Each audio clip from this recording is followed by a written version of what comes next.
Friends, do you know how rich people think and manage money, while others just keep working to survive? Do you also want your hard-earned money to work for you? Not just for today, but to turn your dreams into reality? Today, on Book Samraja, we bring you a step-by-step, chapter-by-chapter summary of one of the world's most famous books by Tony Robbins, Money, Master the Game, a book that can completely transform the way you think about money. In this video, you'll learn how to make your money work for you, instead of just earning and spending. Simple and proven strategies to achieve financial freedom. The 7 simple steps that will help you build long-term wealth. So friends, stay with us and discover how to play the real game of wealth, and find out if you too can master your financial life. Chapter 1. The Mindset of Financial Freedom. Tony Robbins begins this chapter by making one thing very clear. Financial freedom is not just about making money. It's about having choices, control, and security in life. He believes that most people are trapped in fear and anxiety about money, and that fear becomes the biggest obstacle to their financial growth. Key points. 1. Mindset is the biggest factor. Earning or investing money is not just about technical skills. You must first believe that financial freedom is possible for you. Fear and confusion must be removed. If you constantly believe you will fail with money, you will end up making bad financial decisions. 2. The real meaning of financial freedom. Financial freedom doesn't mean just having a lot of money. It truly means having control over your needs and expenses, living stress-free, being able to choose the life you want. Money is just a tool, and your mindset determines how you use it. 3. Financial clarity. Many people get trapped in complex financial products and schemes pushed by financial advisors. Tony says simple rules and consistent habits are the real keys to long-term wealth creation. 4. Empowerment and responsibility. You are the owner of your money. Taking full responsibility for your financial situation is the first step toward growth. 5. Mindset shift example. An average person thinks, I don't have enough money. I can never be rich. Tony says, focus on what you can control. Your saving habits, spending patterns, and investment decisions. That's what will change your future.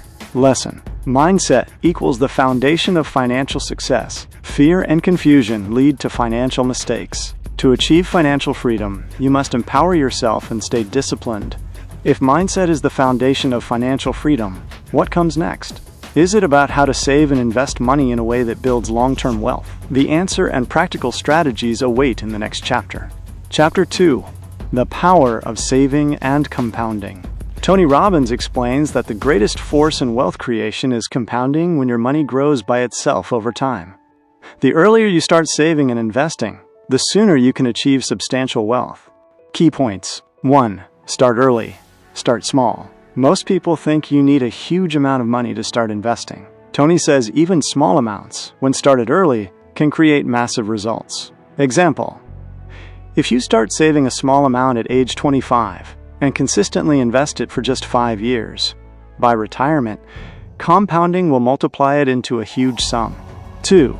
The power of compounding. Compounding means money makes more money. When you reinvest your interest or returns, your wealth grows exponentially over time. Late starters will need to save much more money to catch up, while early starters gain a huge advantage. 3. Savings rate and consistency. Saving alone isn't enough. You must save consistently and invest it wisely.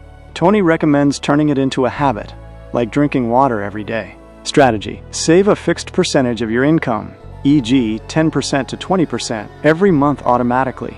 4. First step to financial security. Saving and compounding are not just about wealth growth. They provide financial security. An emergency fund and basic investments reduce stress and help you make better financial decisions. 5. Common mistakes to avoid. Spending money now and delaying savings for later. Thinking small amounts don't matter.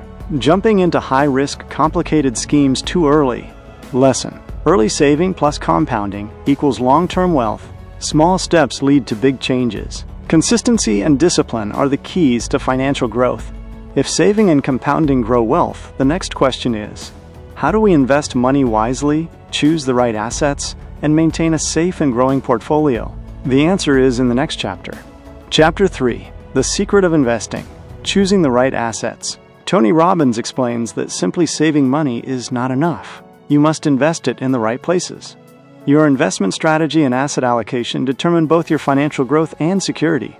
Key points. 1. Asset classes and diversification.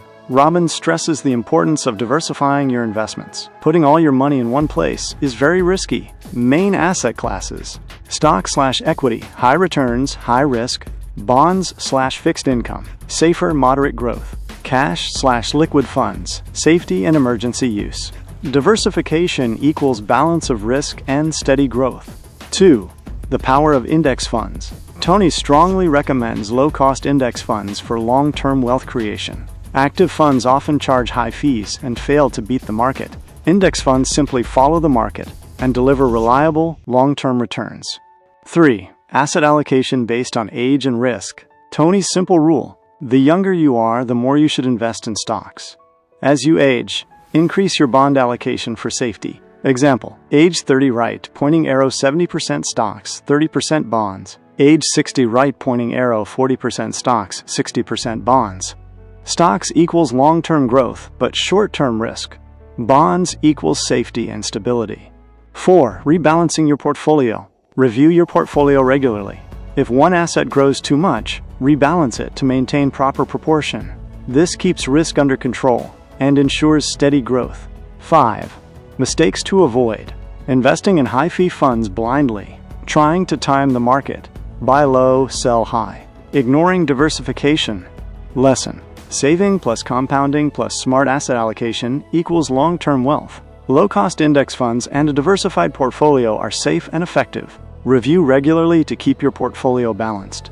Now that we understand how to choose the right assets and allocations, the next question is: should we hire a professional financial advisor to grow our portfolio, or can we manage it ourselves? The answer awaits in the next chapter. Chapter 4: Financial Advisors. Take help or do it yourself. In this chapter, Tony Robbins raises an important question. Should we hire a financial advisor to manage our money, or is it better to handle it ourselves? Key points. 1. The pros and cons of financial advisors. Many advisors focus on earning commissions and fees rather than acting in the best interest of clients. High-cost mutual funds and financial products benefit the advisor, not your portfolio. There are trustworthy advisors, but you must learn to identify them. 2. Fee-only advisors. Tony recommends fee-only advisors who charge a fixed fee for their services and don't earn commissions. They give unbiased advice and focus solely on your best interests. 3. The benefits of self-management. Tony believes most people can manage their own money by following simple principles: building saving habits, eliminating debt, investing in low-cost index funds, maintaining proper asset allocation. You don't need an expensive advisor if you understand the basics. 4. When you need an advisor: if your income is complex or comes from multiple sources, if you need expert knowledge like tax or estate planning, if you don't have time to manage your investments yourself. 5. Mistakes to avoid: blindly buying high-fee products, falling for get-rich-quick schemes, ignoring diversification or long-term planning. Lesson: simple, low-cost investing strategies are the key to wealth creation. If you know the basic rules, you can manage your own investments. Advisors are only necessary if your situation is complex or time-limited. Now that we've understood financial advisors versus self-management, the next question is: should we secure ourselves with insurance? And what type of insurance is truly necessary? The answer lies in the next chapter. Chapter 5: Insurance. Protection or trap? In this chapter, Tony Robbins explains that insurance is an essential part of our financial life, but people often misunderstand it and end up buying products that can harm them financially. Key points. 1. The real purpose of insurance. Insurance is not an investment. Its true purpose is to protect you and your family from major financial shocks, such as serious illness, accidents, sudden death. Insurance is a risk management tool, not a wealth-building tool. 2. The types of insurance you actually need. Health insurance, the most important one to have, so you don't have to fall into debt during medical emergencies. Term life insurance, a must if you are financially responsible for your family. It's inexpensive and provides direct financial protection to your loved ones. Auto insurance, mandatory if you own and drive a car or bike. Homeowners/renters insurance, necessary to protect your home or rented property from damage or loss. 3. Insurance you don't need. Avoid whole life insurance, endowment plans, or investment-linked insurance products. These are very expensive, offer poor returns, and primarily benefit the company and the agent, not the customer. 4. Things to remember when buying insurance. Choose simple and transparent plans. Keep your premium at a level you can comfortably afford. Always read the policy documents carefully before signing. Lesson: insurance is only for protection, not to grow your money. Choosing the right insurance strengthens your financial foundation, while avoiding expensive, unnecessary products is a smart financial move. Now that we understand why insurance is necessary and which type to choose, the next question is, if we've protected our money through the right insurance, what's the easiest and most reliable way to invest it for growth? The answer awaits in the next chapter. Chapter 6. Choosing the right asset allocation. In this chapter, Tony Robbins answers a very important question. How much of our investment portfolio should be in stocks, and how much in bonds? This is essentially about deciding your asset allocation. Why asset allocation matters. Everyone's age, risk tolerance, and financial goals are different. Examples: a 25-year-old new investor can afford to take more risks. A 55-year-old nearing retirement would prefer safer investments. Simple thumb rule: the younger you are, the more you should invest in stocks. As you grow older, gradually increase the percentage of bonds. Example allocation: age 30 right pointing arrow 70% stocks, index funds, 30% bonds. Age 60 right pointing arrow 40% stocks, 60% bonds. Why this works? Stocks: higher long-term growth but higher short-term risk. Bonds: lower returns but much safer. Combination creates a balanced and stable portfolio. Author's message: Tony Robbins says, asset allocation is as important to your financial health as diet and exercise are to your physical health. The wrong allocation can put your hard-earned money at unnecessary risk. Now, here's a big question. No matter how well we invest, can we truly build wealth if we're buried under too much debt? We'll find out in the next chapter. Chapter 7. Eliminate debt and avoid credit cards. In this chapter, Tony Robbins reveals a harsh truth. Debt is the biggest enemy of becoming wealthy. Credit card debt, in particular, is like a silent predator that slowly eats away at your earnings. Why debt is dangerous. Credit card companies tempt you with easy EMIs and low initial interest rates, but the reality is brutal. Interest rates on credit cards can be as high as 18% to 30%. Example: if you borrow $1,000 and don't pay it off on time, it can double or triple in just a few years. Tony's advice: 1. Pay off debt as your top priority. 2. Start with credit card debt, since it's the most expensive. 3. Next, tackle personal loans and other debts. 4. Once you are debt-free, your money will finally start working for you. 2 proven debt elimination methods. Debt snowball method. Start with the smallest debt, pay it off quickly. Roll the freed-up money into the next debt. This builds motivation and momentum. Debt avalanche method. Start with the highest interest debt first. Saves the most money in the long run by reducing total interest paid. Both methods work. The key is to stay consistent until all debts are gone. Avoiding the credit card trap. Only use credit cards if you can pay the full bill every month. Never fall for the minimum payment trap. It will keep you in debt forever. Whenever possible, use debit cards or cash for purchases. Once you've eliminated debt, started saving, and begun investing, the next question is, do you need a financial advisor, or can you manage your money by yourself? We'll explore this in the next chapter. Chapter 8. Do you really need a financial advisor? In this chapter, Tony Robbins tackles a crucial question. Should we hire a financial advisor to manage our money, or is self-management better? The reality about financial advisors. Many advisors focus more on their own earnings than your financial growth. They often push mutual funds or insurance products that pay them higher commissions, not necessarily what's best for you. Result: your wealth grows much slower, and you unknowingly lose money over time, when you might actually need an advisor. If you have very high and complex income streams, if you lack deep knowledge of tax planning or estate planning, if you don't have enough time to manage investments yourself. How to choose the right advisor. Always go for a fee-only financial advisor who charges only for advice and does not earn commissions. Avoid anyone who promises get-rich-quick schemes. Ensure your advisor works for your benefit, not theirs. Why self-management is often better. Most people have simple financial needs: saving money, paying off debt, investing in index funds. These are easy to manage on your own. The core message of the book: if you understand the basic rules, you don't need an expensive advisor. Now the question is, if we can manage our money ourselves, should we also be cautious about insurance? And how do we choose the right insurance in the simplest way possible? We'll discover this in the next chapter. Chapter 9. Insurance. Safety net or trap? In this chapter, Tony Robbins explains that insurance is a critical part of financial planning, but many people misunderstand it and end up buying products that harm them financially.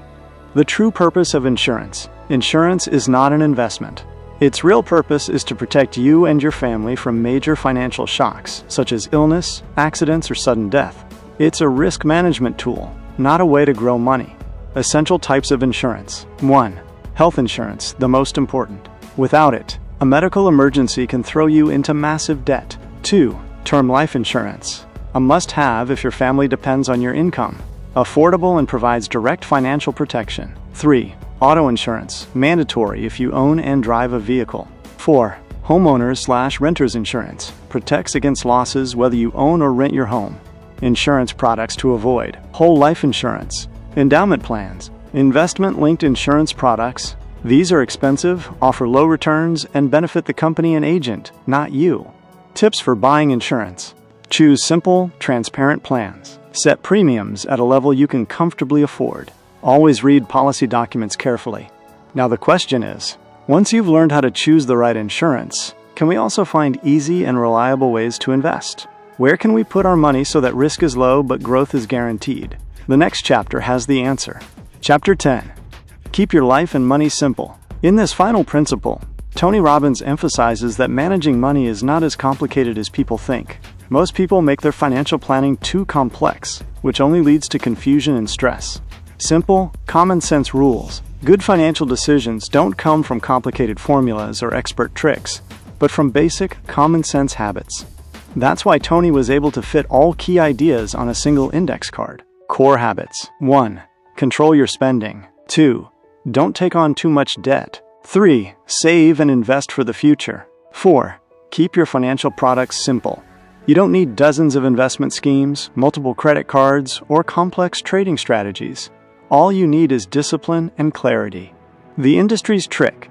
The financial industry intentionally makes things complex so people stay dependent on them, allowing the industry to earn more money. The truth. Financial freedom comes from simple habits, not complexity. The principle in one line. Simple is powerful. If you keep your financial life basic, clear, and disciplined, you can be financially secure without needing an expert. If your entire financial life could be managed with just 5 to 6 simple rules, would you dare to keep it simple? Or would you continue getting trapped in complexity? So friends, these were the powerful principles and strategies from Tony Robbins' book, Money, Master the Game. By applying them, you can take control of your financial journey. Remember, money isn't just something to earn. When managed and invested wisely, it can turn your dreams into reality. If you found this video helpful, like and share it with your friends and family so they too can benefit from these financial secrets. And don't forget to subscribe to Invested Intellect, where we bring you practical, easy to understand summaries of the world's best books that can transform your life.